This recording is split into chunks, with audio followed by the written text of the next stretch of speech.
നമ്മുടെ കൽപ്പവൃക്ഷം. നമ്മുടെ സംസ്ഥാനത്തിൻ്റെ പേര് കേരളം എന്നാണെന്ന് നമുക്കറിയാമല്ലോ. കേരം എന്നാൽ തെങ്ങ് എന്നാണ് അർത്ഥം. കേരങ്ങളുടെ നാടായതുകൊണ്ടുകൂടിയാണ് ഈ നാടിന് കേരളം എന്ന പേര് ലഭിച്ചത്. കേരളത്തിൽ എവിടെ നോക്കിയാലും സമൃദ്ധമായി കാണുന്ന ഫലവൃക്ഷമാണ് തെങ്ങ്. ഒറ്റത്തടിയായാണ് ഇത് വളരുന്നത്. ഇവയ്ക്ക് കൊമ്പും ചില്ലകളുമില്ല. തലഭാഗത്ത് ധാരാളം ഓലകൾ വിരിഞ്ഞു നിൽക്കും.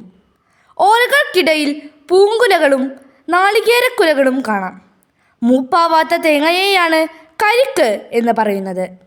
കരിക്കിൻ വെള്ളം വളരെ പോഷകസമൃദ്ധവും നല്ല മധുരവും തണുപ്പും ഉള്ള ഒരു പാനീയമാണ്. വിളഞ്ഞ നാളികേരം ചിരകിയെടുത്ത് കറികളിലും പലഹാരങ്ങളിലും ചേർക്കുന്നു. തേങ്ങാപ്പാൽ ചേർത്ത് പലതരം വിഭവങ്ങൾ ഉണ്ടാക്കുന്നു. പാകമായ നാളികേരം ഉണക്കി കൊപ്രയാക്കുന്നു. കൊപ്ര ചക്കിലാട്ടിയാണ് വെളിച്ചെണ്ണ എടുക്കുന്നത്. ഭക്ഷണ പദാർത്ഥങ്ങൾ പാകം ചെയ്യാനും മറ്റു പല ആവശ്യങ്ങൾക്കും വെളിച്ചെണ്ണ ഉപയോഗിക്കുന്നു. തേങ്ങയുടെ തൊണ്ടിൽ നിന്ന് ചകിരി എടുക്കുന്നു. ചകിരി കൊണ്ട് കയർ, പായ, കിടക്ക, ചവിട്ടി എന്നിങ്ങനെ പലതരം വസ്തുക്കൾ ഉണ്ടാക്കാറുണ്ട്. ഓല, മടൽ, ചിരട്ട, തൊണ്ട്, കൊതുമ്പ് എന്നിവയെല്ലാം തീ കത്തിക്കാനായി ഉപയോഗിക്കുന്നു.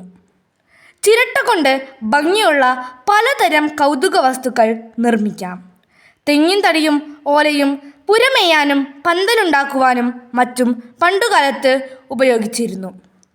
ഇത്തരത്തിൽ നമുക്ക് ആവശ്യമുള്ളതെല്ലാം തരുന്നതിനാലാണ് തെങ്ങിനെ നാം കൽപ്പവൃക്ഷം എന്ന് വിളിക്കുന്നത്.